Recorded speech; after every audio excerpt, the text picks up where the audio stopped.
ahead, you're breaking dawn across the states and every You're listening to Trucking Tomorrow, your go-to podcast for exploring and understanding the future of trucking from a carrier's perspective. In each episode, we sit down with industry veterans to discuss what it takes to grow your trucking company in today's world.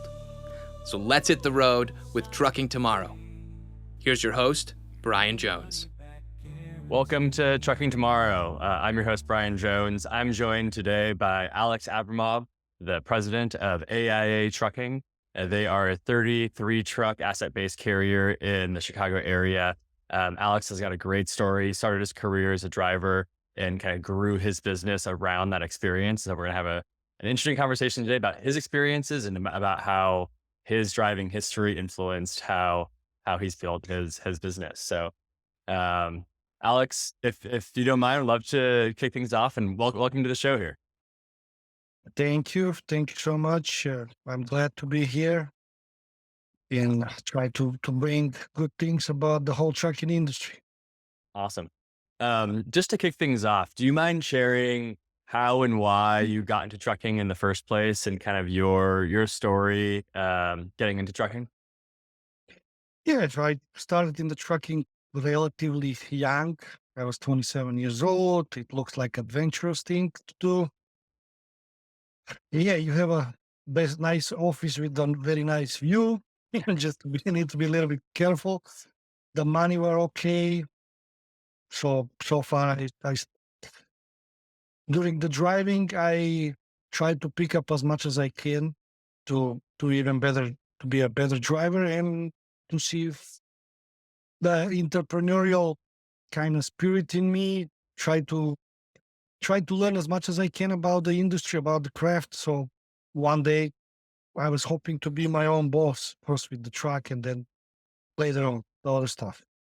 When you were a driver getting your start, what type of carriers did you work for? Was it one that you started with and then ultimately started at AIA? I'm curious how you learned about the industry and grew into a 33 truck carrier today.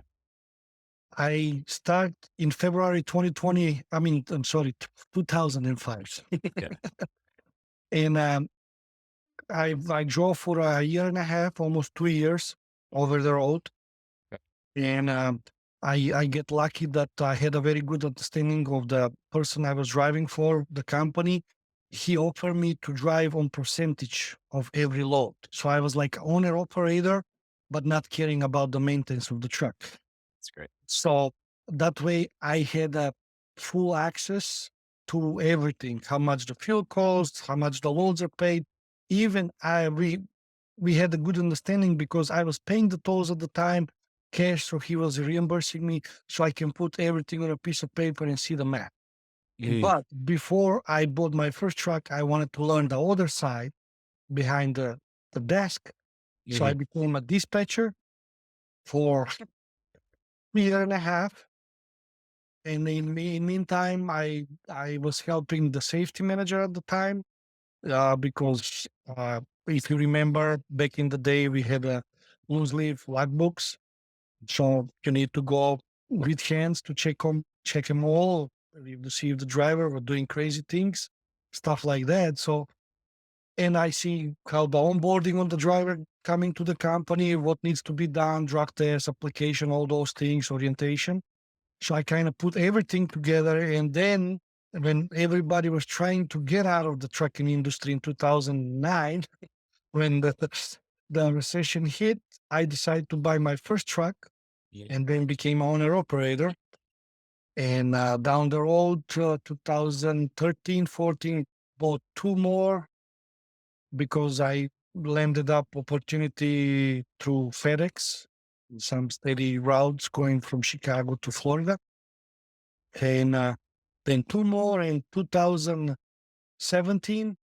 Finally, I thought I have most of the knowledge, even if I still learning to this day, but get that big jump, get the authority. And from then on, we try to grow the company organically, try to hire good, safe drivers. But try to keep the safety score of the company, not chasing something crazy things, organically trying to grow up with the most important thing, put it on the caring about the drivers, about their home time, about every other things who can happen on the road. So it sounds like a lot of your growth was one step in front of the other, right? That your own truck owner operator, add a couple more, and then every step of the way, it's really gradual.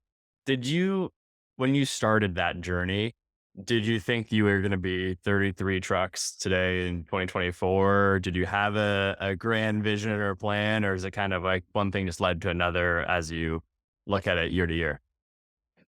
No, actually, no. The point was 2017 when I opened the company. I was trying to keep my 5 trucks at the time busy, Hmm.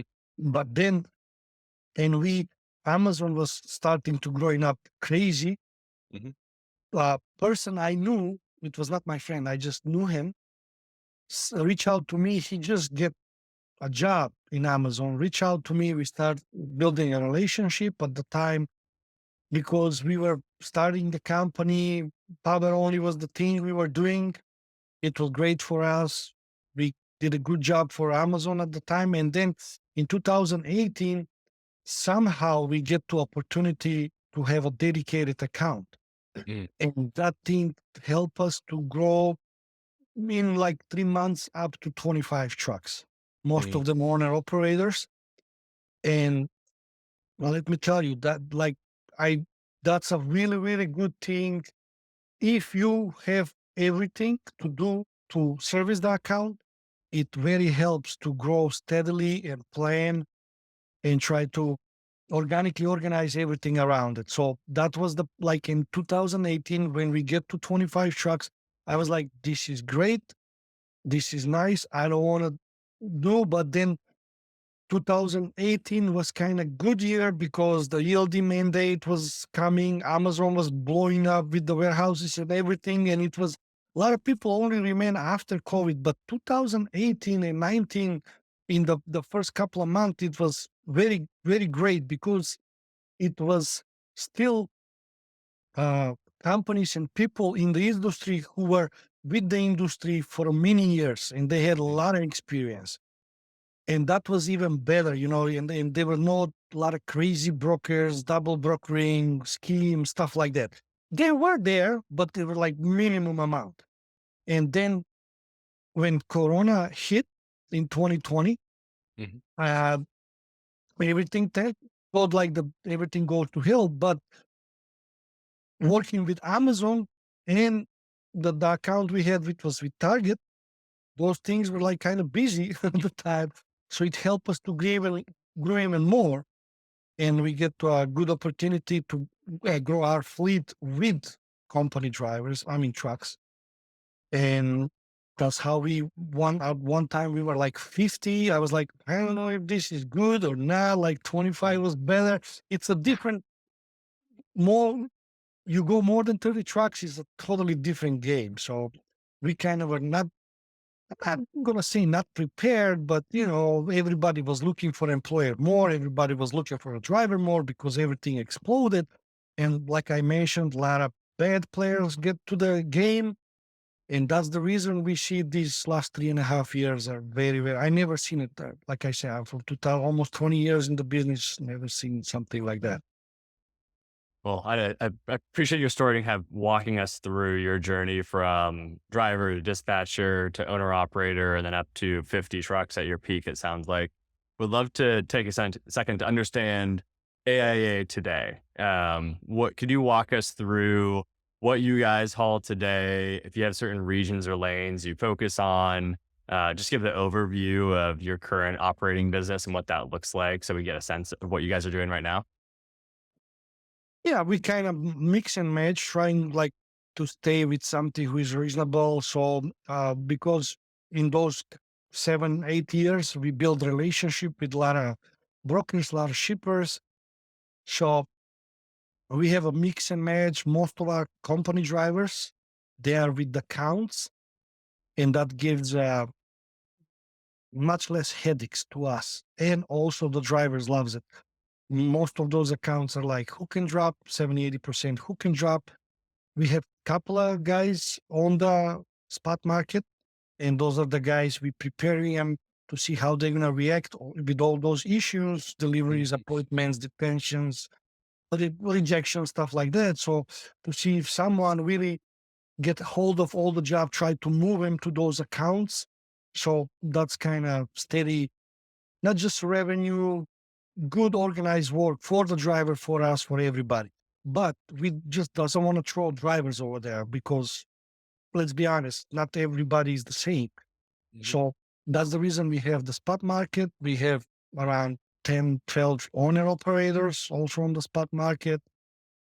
Mix and match, reefer, drive-in. We are talking right now with some person who is he has his own trucks, couple owner operators, and he specializes with flatbed. So we want to see if we can grow with the different division, like flatbed division.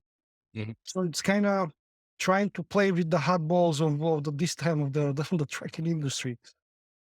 Yeah, absolutely. I think you hit on something really interesting there, which is kind of a portfolio of operations, right? You have owner operators, you have company drivers, you have dedicated, you have spot. Want to just understand maybe the driver side first here. How do you think about owner operators and company drivers today within your operation? Are you flexible and will you work with both? Is there a certain role that the owner operators play versus the company drivers? Do you see folks kind of graduating from a company driver to then launching off on their own? What does that look like for the typical driver journey with AIA for you guys? Yes, and we always try to. We have a policy, company policy. We're not gonna just jump to the lease purchase program. We also have that offering that. And the problem is we cannot like somebody come to us in the first load to give him to be lease purchase. That's from experience. I know, I guarantee that's not a good job for the driver who want to be owner operator and for the company. So we have a program. It was 6 months, but it's kind of unrealistic. So we lowered it to 3 months. If someone want to be lease purchase, to give us a try, like a company driver, to see how he doing his job, what he understand about the job, and also for him to see, so he can see what we can see what he want to expect from us, and we're gonna tell them right away what we expect from them. And I think that's very thing who a lot of companies are missing. They're just trying to bring the drivers. It doesn't matter if it's owner operator, company driver, lease purchase, whatever it is. Everybody's talking about, hey, that's the job. This is per mile. We go there. And nobody's talking about to sit down and ask, what is your expectation from us? And we want to tell you what are our expectation from you. To be on time on the loads, to pre-plan your trip so you can use the maximum hours, to find safe parking, try to use the personal convenience really for personal reasons, hitting the gym, shopping, stuff like that, not to try to make more miles to deliver the load faster or to go to the pickup. So we have in place a department with the safety, and it's a very nice lady we have in our company. Her name is Nina. She's even the experienced driver. She puts a lot of hours in a nice way, try to help him, even the small things to see if we can tweak him, fix him to make him even better. And also me, like our owner, I want to meet everyone who want to join our company. It doesn't matter if it's owner, operator, lease purchaser, driver. And I want to sit down at least for 10 minutes and go through our expectation and ask him what are his expectations. So I think that's kind of big miss in the industry whatsoever. I think a lot of company needs to kind of, if they can, to use that. And also we really try hard because not our all dispatchers and safety are being like me through everything, starting like a driver, driving, then being on an operator and working behind the desk and everything.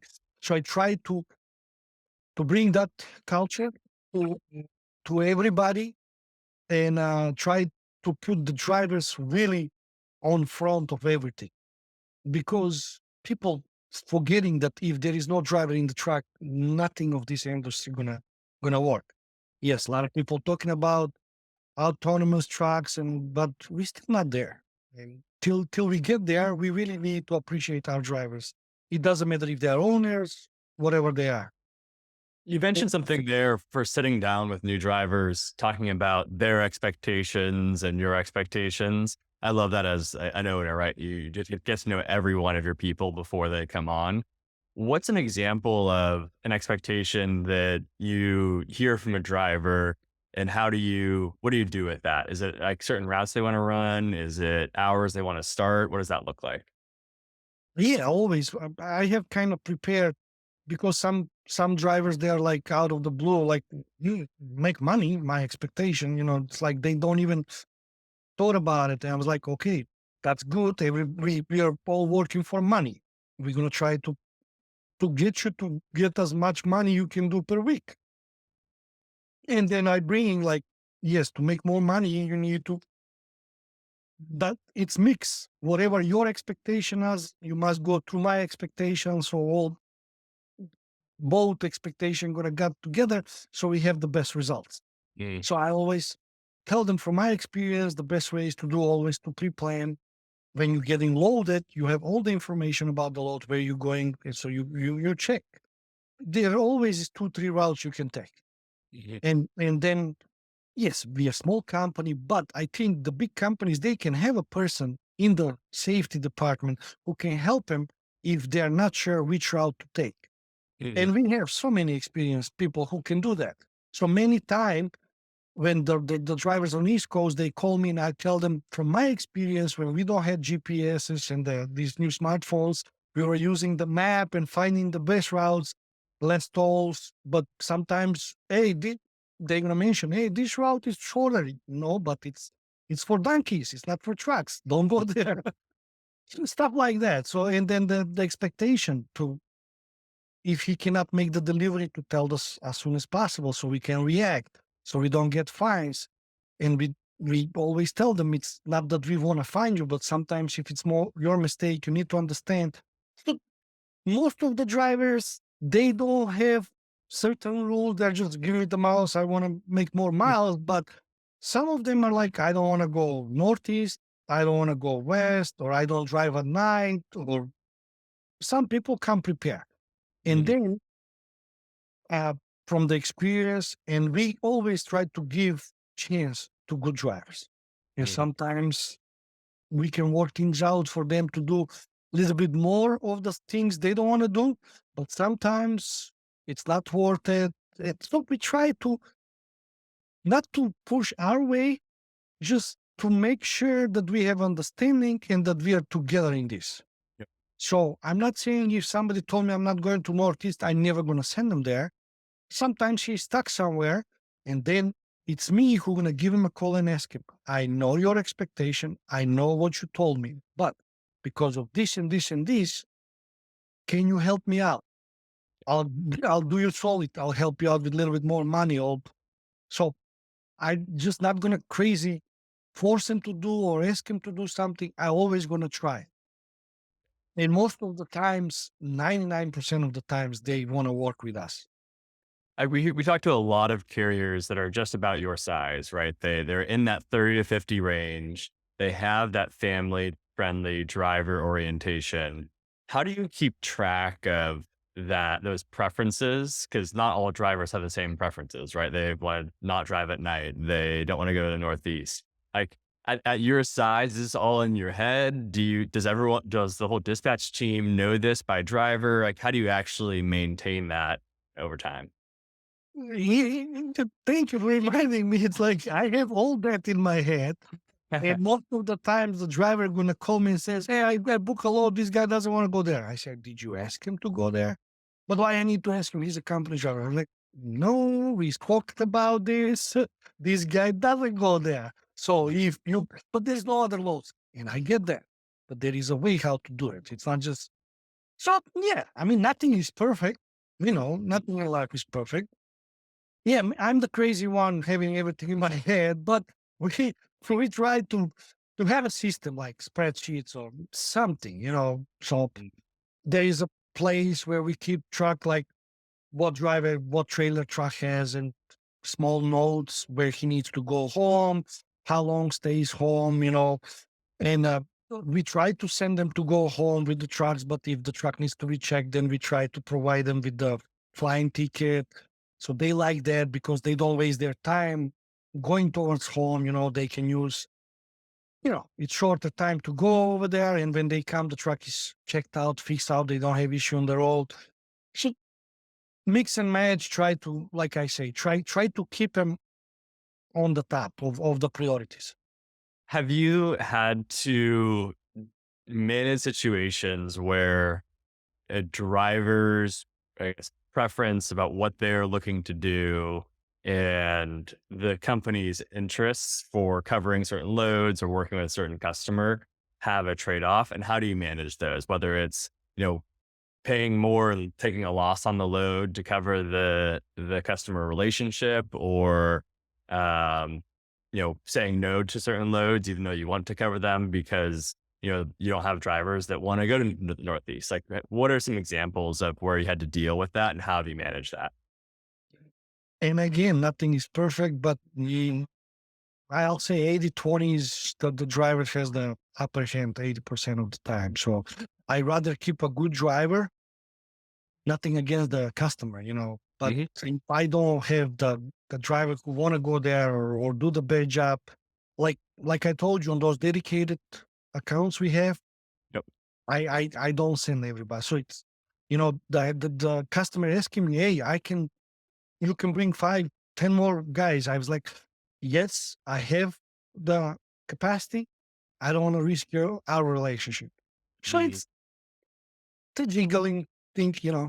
you try to manage. Every situation is different. So every time is it worth it or not? Like I, most of the time, 99% of the time, I'm the one who making those decisions. So yes, I want to not to be 100% present here, and I'm working on it to find someone who can at least 80% understand me, how I do the things and how it needs to be done. Hmm. But in meantime, it's not that I'm not enjoying it. It's okay. It's always harder. I have a friend who also has a small company. He's like, when it's good, everybody's happy. It's so much easier to do this job when the market is good. When it's like this, we are not anymore dispatchers. We are psychologists, like we talk more with the drivers, and then it's totally understandable. It's they're risking much more than us. I have mentioned it to you, like at the end of the day, 5 p.m. we all go home.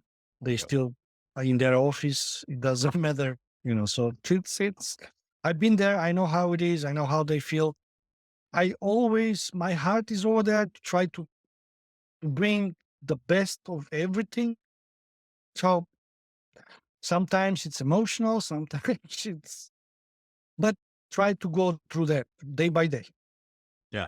I know we've talked about how your experience as a driver really has influenced how you approach building AIA, how you approach driver relationships, dispatcher relationships. Um, what specifically do you do different at AIA relative to other carriers? Like, where do you think your experience has changed how you operate and work with drivers? Yes, I don't think I'm so special. Try to use most of the things who benefit the drivers, Hmm. not forgetting them actually. Try to remember everything what I had issues with. Try not to ask the drivers to go through those issues. Yeah. And yeah, like you say, sometimes you can get a loss. Sometimes you go over your rules, not always. So the point is you cannot do nothing perfect, but if you really have your heart set up to respect the drivers, to bring the best to them, there is a way. There is a way. It's not perfect, but there is a way. You mentioned the issues that you faced as a driver, or maybe frustrations you had at times when you were in that seat. Um, what are some examples of, the challenges you faced, or maybe your most frustrating day as a driver? Curious if you have any memories of that and what that involved. I mean, waiting for 20 hours to get loaded or unloaded, and you at the time, and the load is going back to your house. So, and because you go home, you on purpose, you don't stack your reserves that you're gonna be stuck somewhere for 20 hours. Mhm. I know I never run out of water, but like food, and at the time there was no DoorDash or Jimmy John's or stuff like that. So most of the time that I really, when I was driver, I try to stay as calm as I can, because if you're stressed out and nervous, it doesn't help a lot, especially for your safety. Because when you're a truck driver, your life is always on 18 wheels or 10 wheels. I mean, turning around all the time. It's dynamic. So the reason I mentioned that we try to make the drivers to be as calm, that's the reason we try to help them as much, because when they're in good spirit, they don't make issues for the company, bringing claims, bringing relationship with the customers. It's not easy, but the definition is very simple. That's it. Try to keep your drivers happy. You're gonna have less issues. So and really, it was a long time ago. I try not to remember the bad things. Fair enough. Well, that's a great example though, because I hear that a lot. One of the biggest driver frustrations is crazy detention that, as you're trying to go home. If one of your drivers calls you and they're in that position, they've been waiting to be loaded for 15 hours. Well, what do you say to them? Like, how do you walk them through that? It's always the first thing is like I told them, whatever detention we get, it's yours, even if it's company driver. But Mhm. I always tell them I can show you the confirmation. I can show you how much they're gonna pay me. I'm not saying they're gonna pay all the hours or they're gonna pay that kind of amount of money. But sometimes I told them, okay, and if it's really the driver deserve and everything, sometimes I give him money out of my pocket just to calm down the situation, to put off the fire and everything. So it's that's the like this morning, I need to mention this because it's stressful for everybody. Mhm. And when you call for a load and the broker give you attitude and they expect for you to play a saint, when it's like I asked about he mentioned that the load maybe gonna take up to 8 hours to get delivered. And I was Mhm. like, okay, it's Target. I have experience with Target. How much you pay after the second hour of the station? He's like $30 an hour. And I just cackled like, "Huh." He's like, why you doing that? That's an industry rule or whatever. Like, no, it's not, bro. I know Target pays $60 an hour. I used to work with them. No, they pay. I was like, and why you cackled to me? Like, why you doing that? I was like, hey, chill out. It's like 8:30 in the morning. Have your cup. You don't tell me to chill out. I was like, man, like, and so what you gonna do? I just hang up, forget about it, continue. So try to minimize those stressful situation.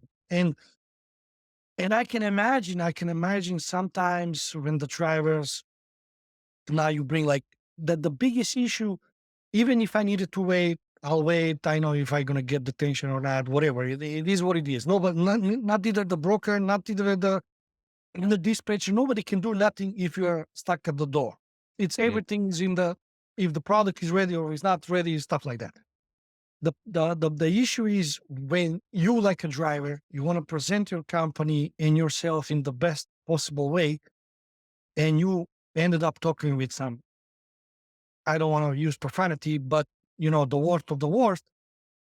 And then you need to go and drive 18 wheeler, 80,000 pound on the road. So Yeah. it's the again, we coming back to that people really doesn't have the understanding how hard it is to be a truck driver. Mm. And the driving, we always say, in the trucking, community.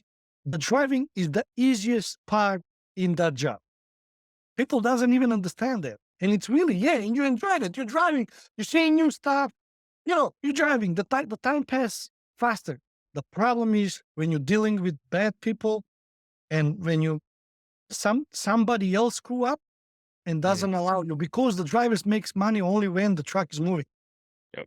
So it's a lot of other things who are more negative around the whole industry. The driving is the last of the problem for everybody. You can go ask every driver and every company, they're going to tell you the same. So let's say you had full control, you could influence the industry.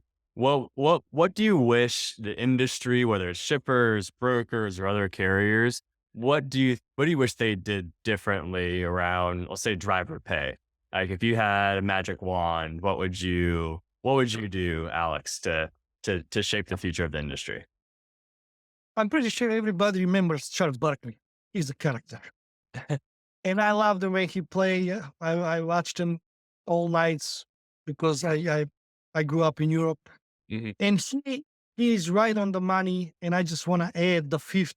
He says the people in this society who need to make the best pay, the best salary should be teachers, doctors, nurses, policemen, firefighters, and I'm gonna add the drivers. I understand CEOs, a lot of things, and in this business, we have the customer, the shipper, when we have the salesperson, then we have the broker, then we have the dispatcher, and the fifth or the sixth is the driver. Everybody else getting paid only if the driver do his job fully. If you pick up the load and deliver the load, that's when the salesman, the broker, the dispatcher, everybody getting paid. And for the driver to make the less money out of everybody else, for me, it's like absurd. It's unacceptable. And there's a very easy way to put those gradually things. And the thing is, in capitalism, it's see the opportunity, stuff like that. But we need a lot of bad players. It needs to be more transparent.